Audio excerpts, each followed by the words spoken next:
Yo, what is good, YouTube? Welcome back to another JC2K video. In today's video, we're going to be going through and ranking the top 5 best cards for under 50,000 MT here in NBA 2K25 MyTEAM. I do think there's a pretty good amount of good cards that are available for under 50K, but nobody who's like game-changingly great at this point. It feels like a lot of cards prices have risen as of late, and with the auction house having gone up a bit across the board, it definitely has limited the options below 50K.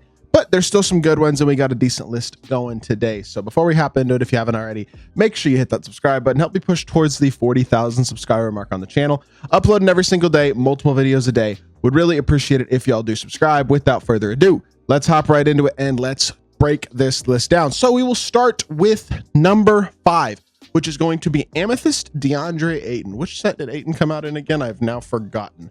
I know I have him, but oh, Lightning Strike. Here we go. So DeAndre Ayton, I know he's only an Amethyst. He is the best budget center that you can get in this game, although he has gone up in price. He's like 40K MT, which is crazy. But I mean, 44, 42, like 42,000 MT for this card. That's a ton for an Amethyst. He's a very good Amethyst. He's the best Amethyst card in the game, but still, he's got a smooth jumper. It's a little strange, but it's very smooth and easy to green. It's not slow. He's got a 90 standing, 85 driving dunk. He's got versatile defense all the way around on the perimeter and the interior. Good speed, 92 rebounding, 92 strength, 90 vert. Legitimately a very good card who can compete against much higher tier pink diamond type bigs, and does so at a very high level. He's a really, really solid card, no doubt about it. But I think there is a fair argument to be made that this card's way too expensive. And it's annoying that he is this expensive. I feel like this card should be 20K. Instead, he's 40K. So that's a little, it's annoying, but it's the truth right now. So with that being said, next up at number 4, we have Reggie Lewis, who I do actually think is a very good card from yesterday's drop. Yesterday's Tis the Season drop had a couple good budget cards in it. This Reggie Lewis is a very solid card, and he's affordable as well, which is nice. Always, these new cards are always pretty darn affordable when they come out. He's less than 30K MT right now. And you get a card who's 6'7", does everything well except for a 73 3 ball. I mean, that's the biggest flaw with this card, in all honesty, is that he's got a low 3 ball rating, but he's super athletic. He's a solid defender. He can guard in the interior a little bit. He's got good speed, good agility, good vert, decent strength, half posterizer, handles for days, off ball pest, physical finisher, gold deadeye, bailout, break starter, pick dodger, glove interceptor, pogo, immovable, shifty shooter, lightning launch, on ball menace. Does need a couple badges added, yeah, sure. And also realistically, the lower 3 ball rating does hurt him a bit. There's no doubt about that. But you can't take away the fact that I still think he's a pretty darn good card, and I have no issues whatsoever with him at the number 4 spot. Definitely a very usable shooting guard option. Number 3 came out in last week's Swish set, and that is this David West. I never did a gameplay with this card. Feel like I probably should have, though, because he is legitimately very solid. A guy who is 6'9" at power forward. I know he's not unbelievably fast, but his jumper's really good. He's got decent athletic ability. He's a solid defender, 90 interior, not horrible on the perimeter, 80 speed, 88 rebounding, 78 vert, 95 strength. I know he's more of an interior power forward in some ways, not unbelievably athletic, but jumper is really nice, and he is a good defender. Feel like he gives you a lot of versatility at the power forward position physically to guard bigger guys, and I love his jump shot on the offensive end of the court. I do think he's a very viable option still as like a bench power forward type of card. And unfortunately, better power forwards such as Al Harrington and AC Green are too expensive. Like, that's my thing. There's a lot of good diamonds, but a lot of these good diamonds are just so expensive. That's the crazy thing about these drops, is like, if you look at, for example, Alex Caruso, this card should be 50K MT. He's 95K. He's 90K MT.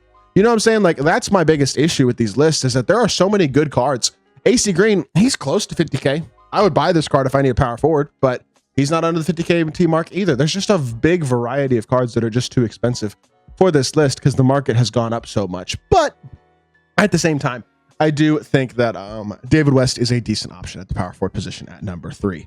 Number 2 is going to be another new card from the Tis the Season set, and that is Boris Diaw. This card is awesome, besides the fact that his jumper isn't very good, but he has a lot of total badges, still does need some decent badges added, I will say, and he's only 6'8" at power forward, but he does everything well. And I do mean everything. 90 stats literally across the board, 85 dunking, 90 plus defense, 90 plus rebounding, 90 plus athleticism, like 90 plus pretty much everything. Off post lockdown, set shot specialist, paint prodigy, 27 gold badges include Deadeye, Limitless, Unpluckable Challenger, off ball pass, pick dodger, glove interceptor, box up, he's rebound chaser, brick wall, strong handle, paint patroller. Will say he needs like break starter, handles for days, immovable, shifty, lightning launch, on ball menace. Not all those are important, but on ball menace is crucial. Immovable enforcer is important. I'd say break starter and handles are nice to have as well. Like, he needs some badges. Even though he's got a lot of total badges, you do still want to add some to him. But when he's badged out, basically kind of a do-it-all power forward. Only flaw that I see with this card is that his jumper's not that good. Kind of similar to a guy like maybe Rui Hachimura, who's more of a small forward, but similarly a very good card whose jumper isn't great. And again, Rui Hachimura would be a great option to have on this list, but he's too expensive. It's just the way these lists are right now.